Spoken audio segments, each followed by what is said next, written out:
Hello mga Lodi, our followers.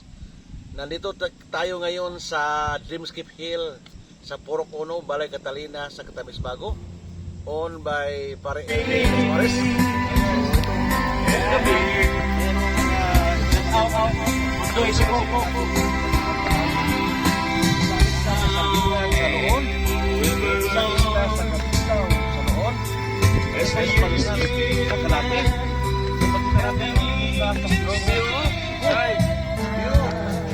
At makita nyo natin ang part sa isla ng Cruz.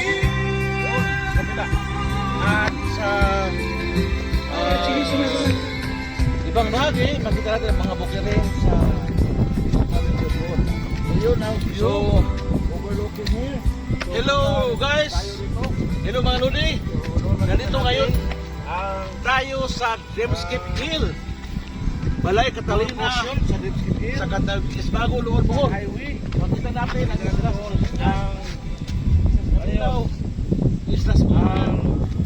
sa Cebu, bagong sa sunset view sa Dreamscape Hill. So pasalamat tayo ni cruise ship Pare Ernie sa Katabakan. Mga riders meron. So makita natin balik tayo para patalawin. May on the other side na yung mga yon ang sunset kuning bahagi sa sunset sa Dreamscape Hill.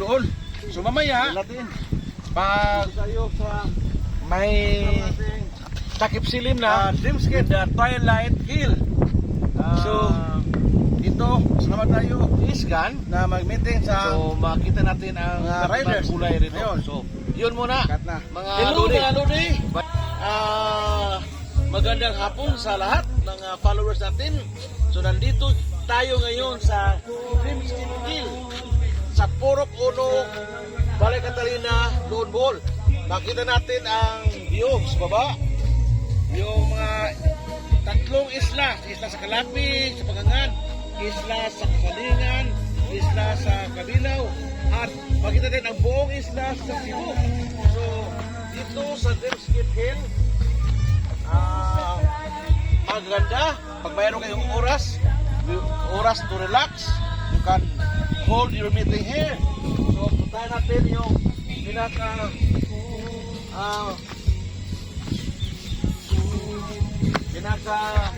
dulo sa bahagi sa Dreamscape Hill.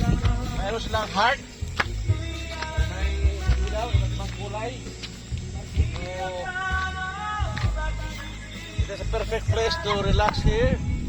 So makita natin ang sunset.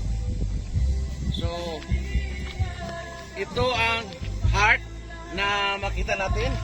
So mayroong mga bisita natin. So ma'am, anong masasabi niyo sa lugar na to? Maganda. Si baby, bakit umiyak?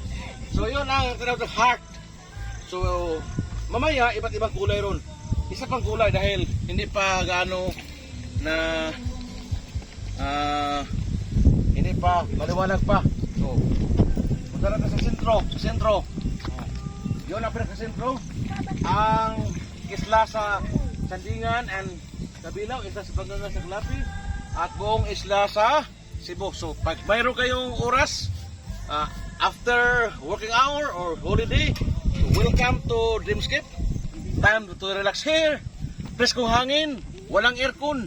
Dumadaloy ang preskong hangin rito sa Dreamscape Hill. So, thank you mga Lodi.